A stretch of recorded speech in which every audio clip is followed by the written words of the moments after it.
Is Pokemon trying to kill off card collecting, or are they trying to evolve it? Let's find out.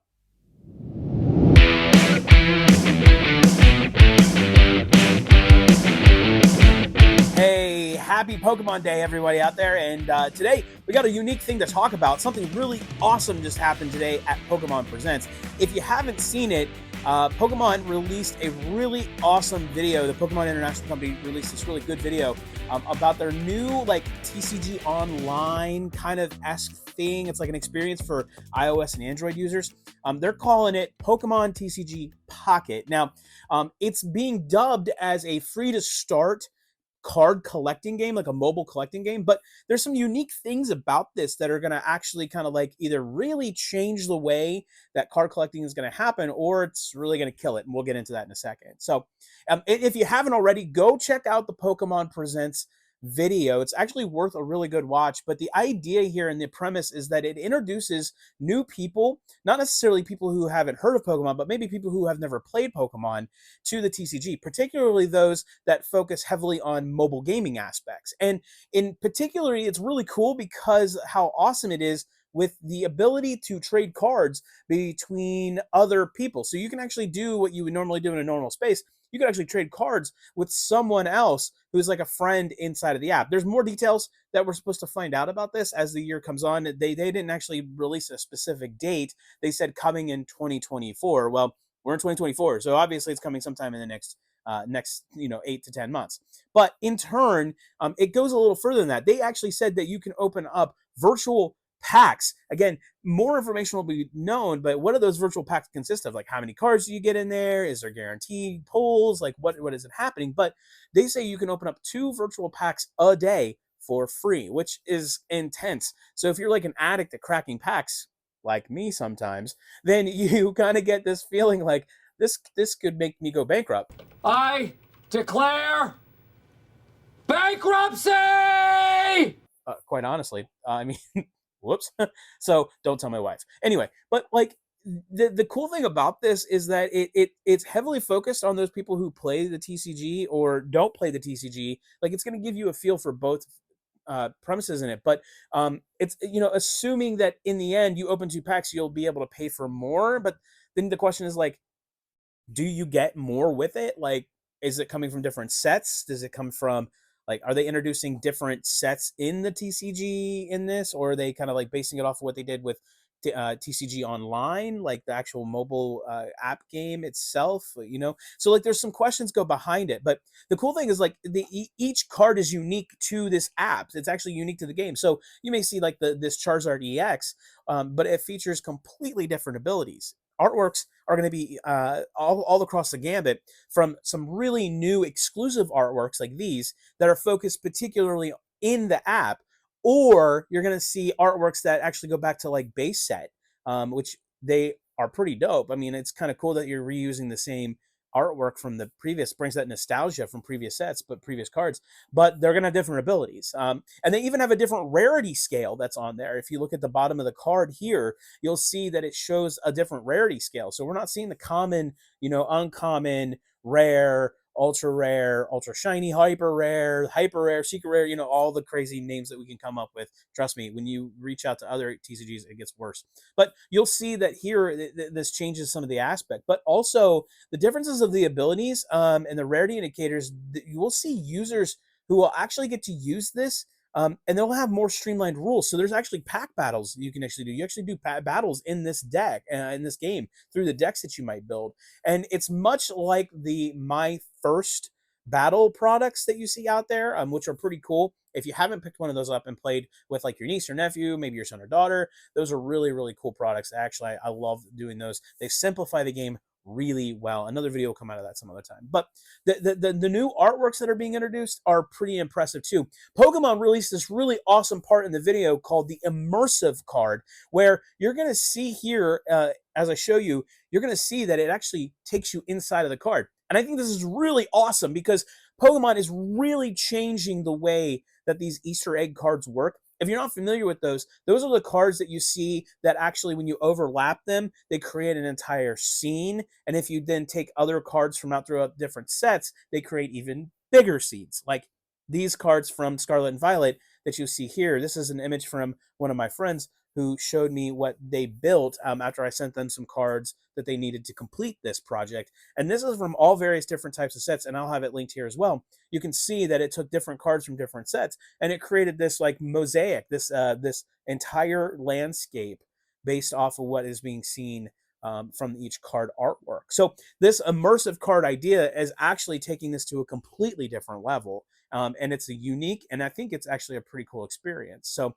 it's taking that collage artwork and making it a really beautiful idea and concept, which is going to be super pleasing, especially to people who are like in love with the artworks. I personally love a lot of the artworks that Pokemon releases on their cards. But as always, new things, especially when you're trying to evolve them into new things or evolve them from something that's already previously been done, it begs a lot of questions to be asked. And, there's a lot of pluses and a lot of minuses that come from something like this. There's a lot of questions that can be like actually asked, and we may not know if those questions can get answered anytime soon, especially with how the markets work and how card trading works and how collecting cards works. So let me go into a few of those. So here's some pluses that I see as like real big indicators that this is going to be a hit and a success. And by no means am I an expert in everything Pokemon. Trust me, my interests span all over the place between Power Rangers, Ninja Turtles, Pokemon, Star Wars, all the gambit. But anyway,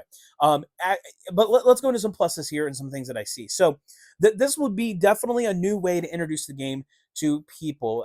But this is also a way to introduce people without extending the cost of doing a couple of things. One, learning the game. And it's not challenging to learn the game. The My First Battle packs, the products that are us, it helps. It streamlines the process, makes things a little bit less complex. But there's a lot of strategy involved with this game, and as in any normal TCG, there is. That's how these decks come out, like the Mew deck or the Lugia deck or the Giratina V-Star decks or the Gardevoir decks. Like that's how they come out. That's how people are ranked at Pokemon leagues, and then all the way up through regionals and into champions. So that's the thing. Learning the game, the cost here to learn the game will probably be very easy. And in fact, they're already toting that it'll be a streamlined process. Buying physical packs, this has a different feel because I mean, it may be cheaper to buy a digital pack than it would be to buy a physical pack. I mean, especially if you're not buying physical packs at $2.75 or $3 a pack, and you're paying $4.99, maybe $5.99, depending on the pack.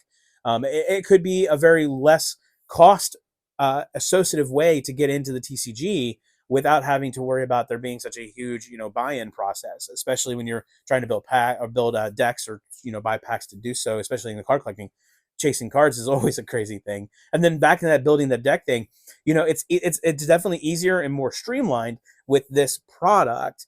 But then you also have things that maybe this can actually morph into something even like Pokemon Go, for example, where you're not only collecting the cards, but you're engaging in group activities like Pokemon raids. Like when you're raiding that, like so maybe you're forming battle Pokemon leagues, and much like you would do with like clans and other games, right, or factions in other games, maybe you're going to be doing that too. So that would be an interesting concept. I think that this actually does a lot to bring that stuff forward, and it actually helps out quite a bit with bringing new people on board. But here's some of the things that I see being challenges. Not only challenges, but something that I would consider to be minuses, right?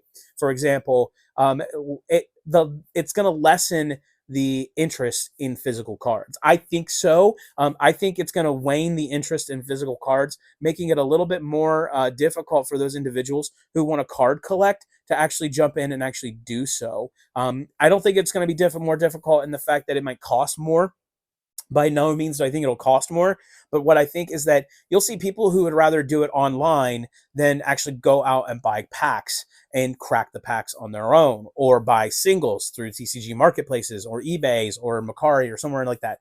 I don't see that being something that's going to lessen the impact. I think it's going to actually amplify that impact. It's going to be something that'll happen. We've already seen some interest waning in the Pokemon world. You've seen it in like MTG. You've seen it in a little bit of Yu-Gi-Oh. Even though those are still strong brands, you still are seeing the impact of a waning interest. But in tow, like this could further that a little bit. The question is will then Pokemon will they crash that market? Like there is a solid singles market out there. I mean, TCG Player literally has built their entire empire off of single cards, regardless of whatever TCG it is or CCG it is. They've built an empire. This is Sparta! eBay has built an empire off of these things. Other Pokemon sellers and buyers have all built their businesses or their structure based off of this TCG. And so the question is really more centralized around whether or not this is going to crash that market. Because I mean, that is a third party market. And I personally think that this is all part of that. Like, I think Pokemon's really want to try to narrow down scalpers. They want to narrow down skimmers who are taking these packs or buying this stuff and they're cracking them and trying to resell them. And they're doing it at like an exorbitant amount where they just sweep shelves constantly. And you saw that during COVID is one of those biggest things. But then the other question is would a new market for this actually appear? Like, you've seen what an NFC is, right? And an NFC, that would be an interesting piece to this puzzle, because those are pretty interesting. Like, I mean, you have a very blockchain artwork or collectible that is digital, and it's actually assigned to you. So I mean, maybe that's kind of the concept here. Like, this is like an NFC kind of deal where it actually opens up a whole new market of digital cards and digital content that can be produced and then distributed third party through the TCG system. But then, what do we do with all of those thousands of code cards that you get out of packs? What happens to those? Do we just like not get them anymore, or do you get those and then you get to use them in the app, like in the new app in tow? Like, that would be pretty dope, right? Like, so that would be an evolution of how the process would work when you're using a code card to get on the TCG online system, right? Pokemon International's game that they have. But that would be a pretty cool concept, like you taking that code card and actually scanning it using the Pokemon Pocket app, and then you get that pack. Like, you get 4 or 5 cards like you do with the current TCG Online app. You get 4 or 5 cards out of that pack.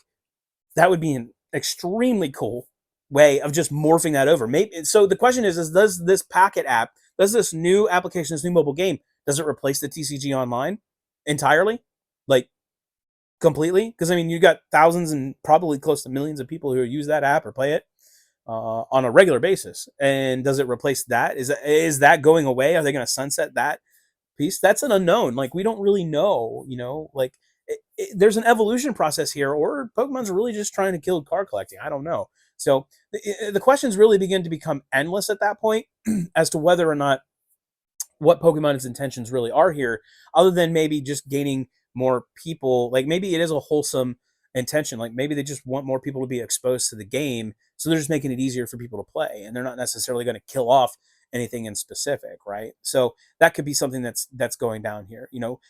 Will it lead to less physical attraction to the actual Pokemon TCG and card collecting a whole, or will it enhance it? That's the question to be asked. We all know that since COVID, up until about a year ago, things were a little crazy. Like, product was a little more scarce, so Pokemon began to crank out the jams in a way. They started overproducing the set, and that's what's happened with Scarlet and Violet. You're getting an overproduction, and that went all the way through. I mean, that's why you've seen Scarlet and Violet, how they evolved, and then you moved into Obsidian Flames. Like, those 3 were well overproduced, and I mean well overproduced, to the fact that booster boxes, I mean, you can find booster boxes anywhere now for anywhere like $90. Like, you can find them at wholesale prices or even less than wholesale prices. And then, you got 151 that everybody was spooked out of their minds is going to get underproduced, and that was the killer for Scarlet and Violet. 151 was going to be so short printed, and it hasn't been. But it's remained consistent in the market. Like, it's a steady set. It's a really popular set. Nostalgia kicks in. So the thing is like we're already seeing Pokemon beginning to draw back on this, because there have been rumors. Even Dr. Applesauce did this video a while back, and so did Danny Fantup and a few others. Like, we've seen others who are then now speculating that Temporal Forces are also seeing a cut and an actual drawback. Rudy at Alpha Investments did some of this analysis with Magic the Gathering. He talked about that specifically, and so did Pokey&E, Brian over at Pokey&E. So you're seeing maybe this drawdown a little bit of overproducing the sets to do a short run or a shorter print, and they're saying Temporal Forces is that, and I can confirm that a little bit in my own mind because I received an email from my distributor telling me that the allocations, the pre-orders that I had set up, they were going to shorten that and make it an allocation instead, and they were going to shorten the allocation. So instead of receiving the full order that I was requesting, they're actually pulling back on some of that because of the demand and the fact that it is being short printed a little bit. Like, I think that's Pokemon's way of pulling that. So the question is then, is this a way to drive increase, this app? Is it a way to drive that increase, or is it a way for them to like introduce people to a different form of it to help stem the tides or help bring back a little bit of the over craziness that we saw, COVID and onward? I don't know, and that's really a good question to ask. But there's never been anything quite like this before, and quite honestly, there's nothing that's ever quite like cracking a couple of packs open. I mean, physically, I love that feeling. Whether you're looking for that chase card, or maybe you're just sitting down and opening a couple of packs with your kid or niece and nephew, or your grandkids, who knows, right? Even with your friends, looking for that chase card, finding the card you've been wanting, or looking at specific artworks and hoping to receive something cooler that you've never had in your deck or in your box or in your collector's kits before. I mean, there's not a feeling like that. So is Pokemon killing the card collecting system? I don't know, and quite frankly, Sir, there has been a murder, and you are a suspect. we're gonna have to wait to find out. Anyway, tell me your thoughts. Hit me with a comment down below. I like to reply. Love to do that. I appreciate your time. It's one of the most precious things, as Real Breaking Nate says, one of the most precious things that we can have together is time. And you giving me your time to watch my video, you giving me your time to sit here and listen to me rant on about this new thing Pokemon's doing, I really am grateful for that, and I really appreciate it. So, as always, you can do all things through Christ who gives you strength. I really am grateful for your time. I hope you have a great day.